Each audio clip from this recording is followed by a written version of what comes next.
Hi guys, we are at my favorite part of the workshop. I actually find this step the most interesting and exciting because there is just so much creativity we can add to it. I'm also always amazed by all the insanely incredible ideas people come up with, the interesting ways they use them in. So the insights that we will focus on are all based on the principles of behavior psychology and specifically buyer psychology within that I learned from a mentor of mine a couple of years ago, and I've been using them ever since, and they work phenomenally well. And dear mentor, if you're watching this, say hi below. I'd love to know if you're here. Anyway, we will go through all of these. I will give you tons of examples for each one of these. The idea is not to copy and lift any of these ideas the way they are and implement them. The goal for this is for us to understand, again, the first principles, the why behind why we're doing something. Every activity that we do beyond this should add up to one of these insights or principles at least, and only then will it be justified. Otherwise you're just trend hopping, and that makes no sense. Oh, I need the individual jumpy again. Anyway, um and we're going to do that. So let me start with the first one. The first one is customers are skeptical of too good to be true.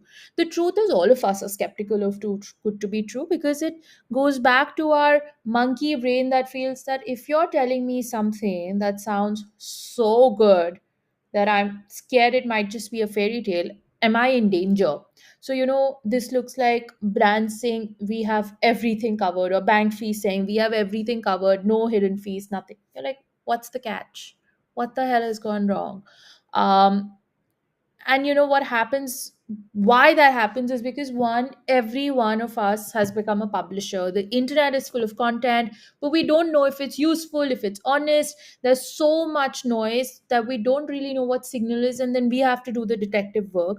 Data also is vulnerable, right? We always remember when we were taken for a ride, when we felt exposed, when we were cheated on. And marketing in general has a credibility problem, by the way, because there have been years of inflated claims. People have become very reflexive. We've become very side-eye towards anything that feels overly polished, overly curated. So none of this is surprising, really. The question is, how do we solve this? How do we build trust with brands? Build trust with our audiences as a brand. And I think there are four parts to this. One is transparency, one is authentic content, another is consistency, and the fourth is validation. We'll chat about these in the coming insights also, but just to give you a sense, right? Take these examples that I want to share with you. Now look at this. Tell a fish that you get free lip piercing and it's going to say, what's the catch, right? So obviously this is a funny take to this, but I hope you get what I mean. Now, take this. By the way, in India, we're not allowed to compare brands with each other as the brand itself in terms of competitive analysis. Influencers and other people who are neutral bodies can do it still. As a brand, you're not supposed to. But I want you to see something very interesting here. One is that cereal's obviously positioning itself as the best in all of this, but they're not saying that the others can't do the job better. There is one that's vegan. So if you want Weetabix, Weetabix is also vegan. Weetabix is also high fiber. It has much lower sugar. It does have some protein. So actually, the second best option still is Weetabix. And you want to show that you're not the best compared to everyone and everything, but that there are some others that might be better at you for some specific thing. Now compare this to how it works in India. And this is an example of how not to do it, by the way, even though I love the product and I use it every day, almost every alternate day, if not more. So you have all of these feature sets that are being compared to other brands, but we actually don't know how that comparison works, right? Why is it that they're doing this and none of the others are? So it's very important to get that right. Another way to do that is to see, explain the whole process, right? When you're saying that you're going to see insane results, break it down. Tell me, what am I going to see in the first 5 days, and what I'll see in the 30 days and in the 45 days. It's also one way to build retention that way, and not make people feel that, oh, I've not seen results, I'm not going to go till day 4 or day 5. So to ensure that people aren't fooled, we are always skeptical. And when you have to pay attention to this, you do it by looking at any claims that your competitors are making that you can disprove with proof. So the weaknesses and opportunities that we identified in our previous steps are everything that you want to talk about in the brand insight section for anyone who's skeptical of too good to be true. Okay. The next is people find expertise sexy. I find expertise really sexy, actually. And the whole idea is that, I'm trying to get to the best in class for whatever I spend my time, energy, and effort on. So this is an insight that you want to incorporate because you want to make the customer the hero of the story. Yes, that is true. But why are you worthy of me paying attention to you, first of all? I know there's this constant marketing speak of talk about benefits in the way that it benefits the customer. Don't talk about features by itself. That's true, but before that, you first have to earn my trust. And how do you earn my trust? By becoming credible. So, the first step that most people miss when they're talking about benefits and claims and all of that is the fact that they need to earn trust and build credibility. You want to show confidence, you want to show insane values. You basically want me to feel like I'm in great hands so that my anxiety about that purchase or that service outcome is reduced. It feels like I'm speaking to someone who's a trusted advisor and a partner rather than just a salesperson who's trying to hit their targets. And I should be able to consider you as someone who's very reliable. Whatever information and solutions you're giving me, I should be able to believe them and feel like, again, tying back to the previous one, that you're not taking me for granted. Multiple ways to do that in general. Expert proof, and that's not social proof, by the way, that's expert proof. There's clinical studies, there's certifications, there's scientific explanation for the diggers. Now, who are the diggers? There are some people who will be convinced in a quick 1 minute explanation of what you do, and they're saying, sold, I'm going to buy what you're giving me to. There are others who will be like, tell me more. I want to know more. How does this work? How did that work? Why did that not work? They just want to dig into details before they're convinced, right? So you want to have detailed scientific explanations for those diggers. Maybe you're showing the behind the scenes process. Basically, just nerd it out. Nerding it out is really, really good, in terms of building your expertise and showing that you are an expert. Whether you are one or not is secondary. Again, that's marketing speak, but unfortunately, that's how it works. You want to prove that you're an expert. So, I'm going to show you a couple of examples on how brands do this. Right, one is you trademark a term that establishes your category. You have a product playbook which says that this is our SOP, this is the process we follow, this is the ethos we follow. Again, process or process playbook, basically. Multi-dimensional milling, an entire technical process that actually I don't understand, but it makes me feel like, and this is not good design, but the concept of it still is that they're trying to prove they're experts. Or the behind the scenes of how it's done, they're showing it via videos. They're talking about owning the manufacturing, they're talking about experts, they're talking about certifications, and they're showcasing it also. So none of this is done in isolation, obviously, it's done together. But the goal for this is to really showcase your credibility, your expertise, so that then I can pay attention to you in terms of what you can do for me. Okay. The next is the David versus Goliath story. Customers root for people who beat the odds, right? Now, every one of us loves an underdog story. It's such a powerful narrative itself that drives our empathy, our loyalty, and our support because, we feel like it's relatable. We feel there should be a sense of fairness. It's unexpected success, so it feels very satisfying. There's a lot of admiration that gets built.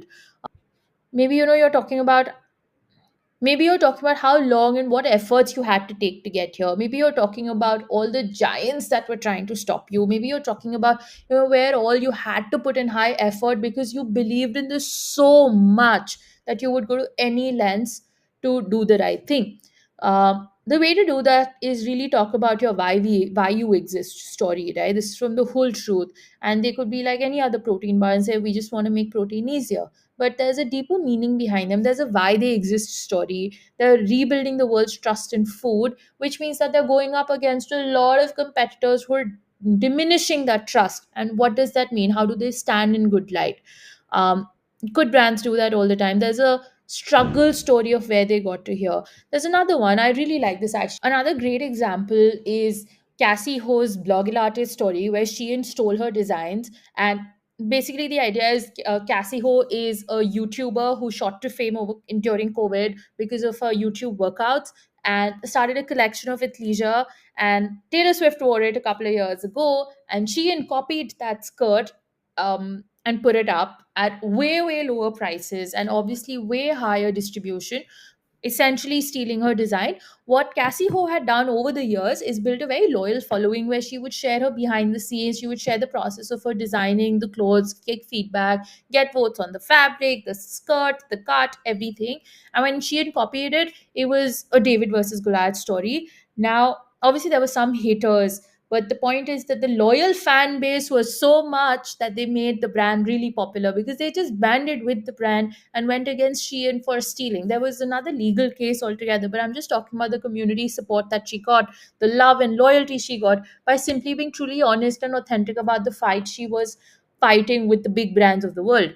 Uh, Also, similar example is Food Farmer, who's going behind big food equivalent in India for trustworthy labels. Now, next one, customers are really fascinated by surprising details, and the reason for that is not just, I mean, obviously it's when you teach people something they don't know, it makes them look like it makes them think that you're the expert. You give them knowledge for free so they get better. Plus, what's also happening is that, notice yourself, right? You're just scrolling through your reels, there's nothing really surprising, but if there's something truly cut clutter breaking, it makes you stop and pay attention. So you move from your systems one thinking to systems two thinking, where you're a lot more deliberate, you're a lot more logical, you're able to pay more attention.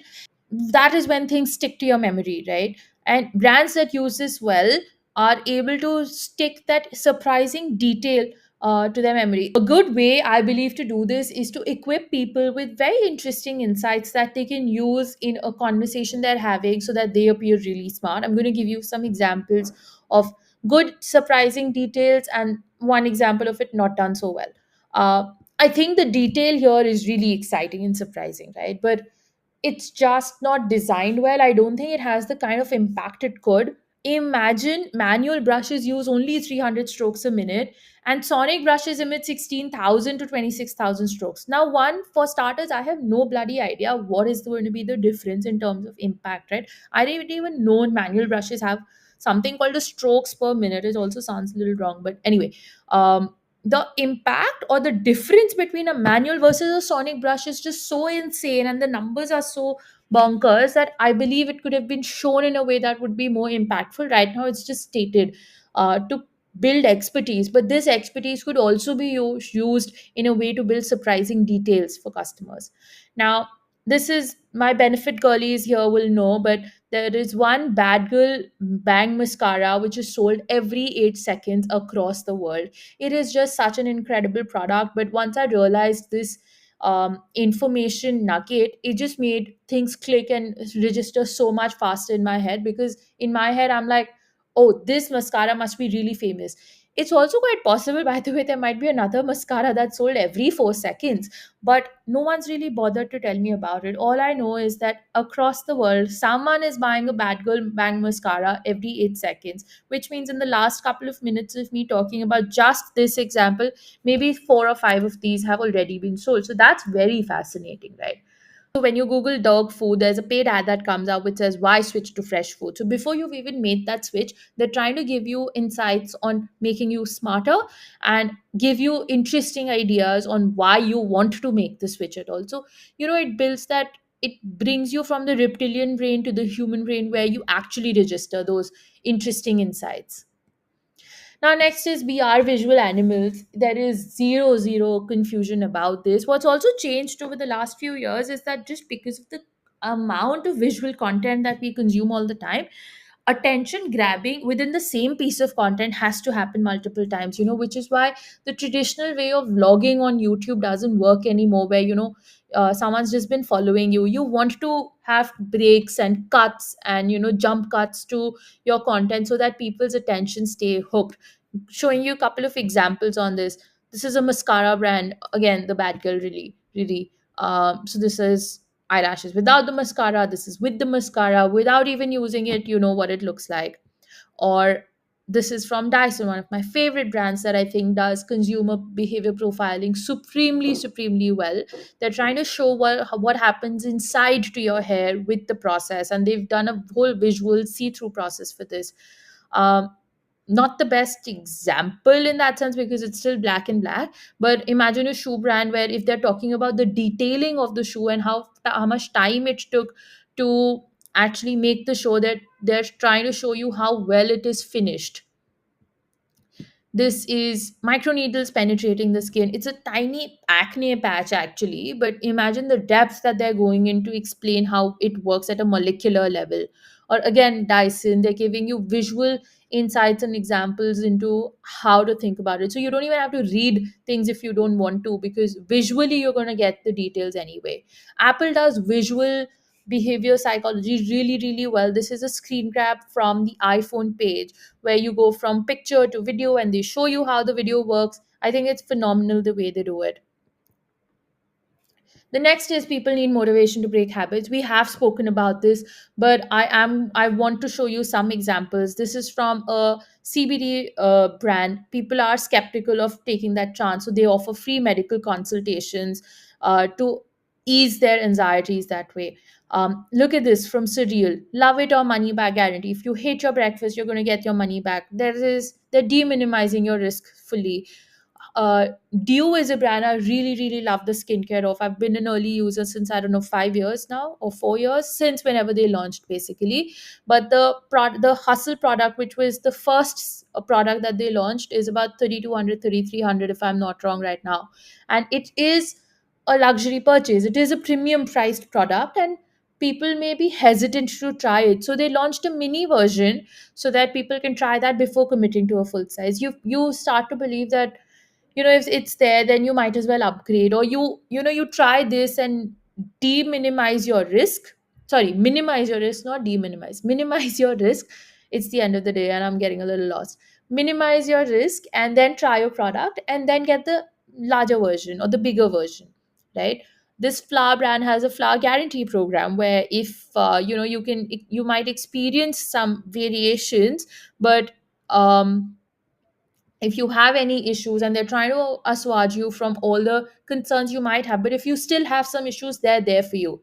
Or this is from My Muse, which says that My Muse wants more people to use sex toys, right? And they're saying if you have any old one, you can just exchange it and get the upgrade. Apple does this a lot as well, where you can exchange older products or older versions of their products for newer ones. So these are just different ways brands use to motivate people to break their habits as well. um, the next is people love personalized experience. So you can get personalized names done, you can get a curated collection. I know quizzes are also there. I don't think most of us do quizzes really well, not as consumers, but as brands, we don't provide the quiz experience to be really well done. So that's my concern, but I do think it can work well. You can either predict it or pay attention to user action using heat maps on your website, customer reviews in person, all of that. But it's essentially making creative guesses. Now, I just want to be clear. I know it's not always possible or financially feasible to provide personalized experiences in this manner, right? It does need a certain investment to scale as well. And everything that we're discussing should be scalable, because that is where your brand benefits in the first place. I have a book recommendation again. If you know me personally, you'll know I always have book recommendations for a lot of things. But I think all brand owners, marketers that are trying to build a consumer first product should read this book. It's called Unreasonable Hospitality. It's written by Will Guidara. As you can see, he was the general manager at 11 Madison Park, the world's top rated restaurant. But the principles in the book are essentially applicable to all industries. It's the power of hospitality and how do you make your customers, your team members feel so comfortable, so loved, so trusted that they become loyal to you. And I feel like everyone should read this. If nothing, let's say you can do nothing in terms of personalization except for calling your customers. Maybe, as a founder, you're calling 10 customers every day and speaking to them personally, getting their feedback and trying to fix whatever went wrong for them. That itself counts, right? Now, the next one is people love discovering, or people like knowing they've stumbled onto something rare. Obviously there's a part of us that wants to curate, and be obviously there's a part of us that's trying to curate an image, whether it's from Pinterest or different multiple sources. But the way to do that is, to really look at what is something that cannot be replicated. So Nike did this soup pop up with a soup shop somewhere in China, right next to an island which had a runners community, very active runners community, right? The community already was there. The soup shop already was there. Nike just came in, did some really interesting branding, the way only Nike does really well. Had a soup menu, which was also not very different from the regular menu, but it was for their runners specifically. And now this is an experience that you cannot ever replicate. Any other brand that tries to do this will always be the second brand that does it. So these are really interesting things that you can try out, to make them feel like they belong to something so special and incredible, that they're especially works very well for the early customer profile. This may not work as well for the ICP, but for ECPs this is great, and you can keep building this to get your ECPs interested. The final thing is people must overcome their negative thoughts. We have spoken about pain and anxiety in step 1 and 3, and the four common triggers, which are missing features, inferior features, costs, confusing elements. But there are multiple ways for you to do this. Let me show you some examples, right?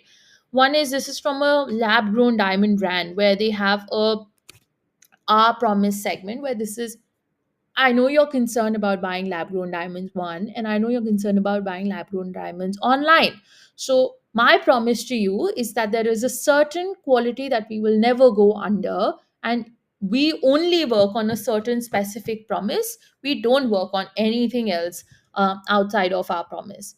The other is this hustle, not this hustle, but the bigger hustle size of the serum I was talking about, one of the previous examples, had some products, or some products had about 5 months of expiry that the brand was selling on discount. And what they added to their marketing copy was how you make the most out of hustle with 5 months expiry, just to say that, you know what, we're not trying to sell you or pass on a bad product to you.